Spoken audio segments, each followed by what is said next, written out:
E como eu disse a você, o nosso Saúde e Informação cheio de novidades, cada dia mais, com novos colaboradores para você, para servir melhor.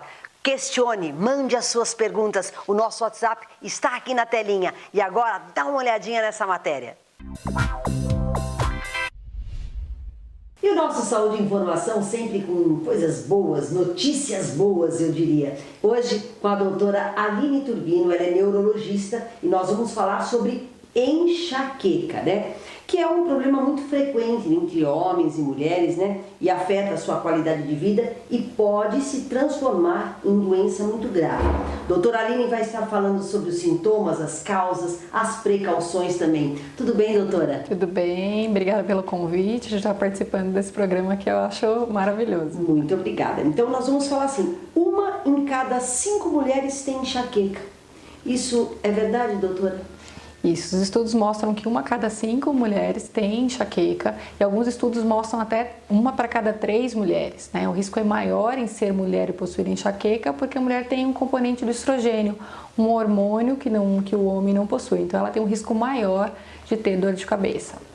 E qual é a diferença entre enxaqueca e dor de cabeça?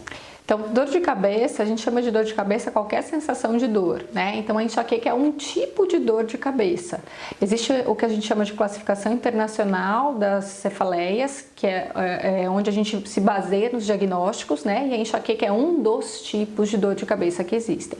É um tipo que a gente se preocupa bastante, porque é um tipo bem debilitante de dor, dada a intensidade, a incapacidade desses pacientes. E o diagnóstico da enxaqueca, como é feito, doutora? O diagnóstico ele é essencialmente clínico, né? Então o neurologista capta a história desse paciente, ele passa depois por um exame neurológico detalhado em que o médico examina o paciente, né? E posteriormente a gente faz esse diagnóstico. Então ele não é baseado em nenhum exame físico, né? Uma tomografia, uma ressonância, e sim um quadro clínico e o exame neurológico.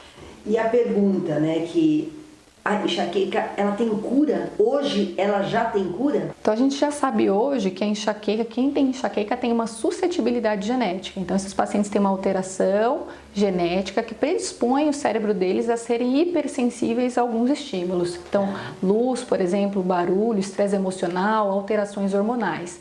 Então não é que existe uma cura, já que é um problema genético, mas existe um excelente controle com os tratamentos adequados que existem no mercado. Como eu sei que é uma enxaqueca crônica ou é assim temporária? Como é que eu diversifico isso? Então vamos falar dos critérios de enxaqueca primeiro, né? Enxaqueca é considerada uma doença quando o paciente possui dores de cabeça do tipo latejante ou pulsantes, que migram de lado, né? Então um dia estão num lado, outro dia estão no outro. De capacidade de caráter limitante, então que com duração acima de 4 horas, tá? E que limita o paciente na sua funcionalidade, nas suas coisas do dia a dia. Essa dor de cabeça deve ter pelo menos um desses critérios que a gente comentou e podem ter associação com foto ou fono, que é intolerância à luz, intolerância a barulho, e associação com náusea, né? Então aquele paciente fica enjoado e muitas vezes até vomita. Existe o que a gente chama de cefaleia esporádica, de enxaqueca esporádica, que é aquela que o paciente tem menos de 15 dias de dor no mês, e o que é considerado crônica é o paciente que tem mais de 15 dias de dor no mês por pelo menos 3 meses. Mas assim, isso tem cura, isso tem um controle, então é vida normal, isso controlado é vida normal. É vida normal, a gente consegue controlar os sintomas desses pacientes de dor e todos esses sintomas de intolerância à luz, barulho, náusea, vômito, tontura, tratando a enxaqueca da forma correta. Tá, com dietas, isso inclui também dietas, isso tudo, doutora, ou não? Então existe um tratamento multiprofissional que a gente fala para quem tem enxaqueca, inclui sim mudanças de coisas alimentares, inclui fazer atividade física de modo regular, dormir bem, e entre eles vai entrar também o tratamento medicamentoso para esses pacientes.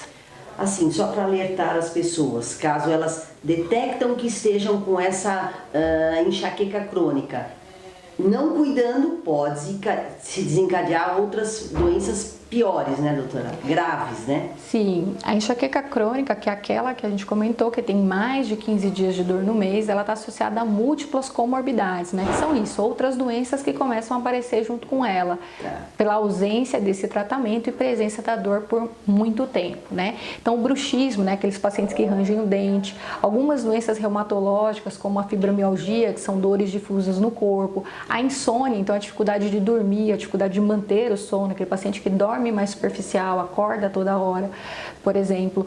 Esses pacientes têm uma chance maior de transtorno depressivo, ansioso e um risco de suicídio maior do que da população normal. Suicídio, até o suicídio. Sim, porque eles convivem com dor, né? Esses pacientes que a gente está falando, quase que 24 horas por dia, né? Então a gente tem muitos pacientes crônicos que não sabem há anos o que é viver sem dor.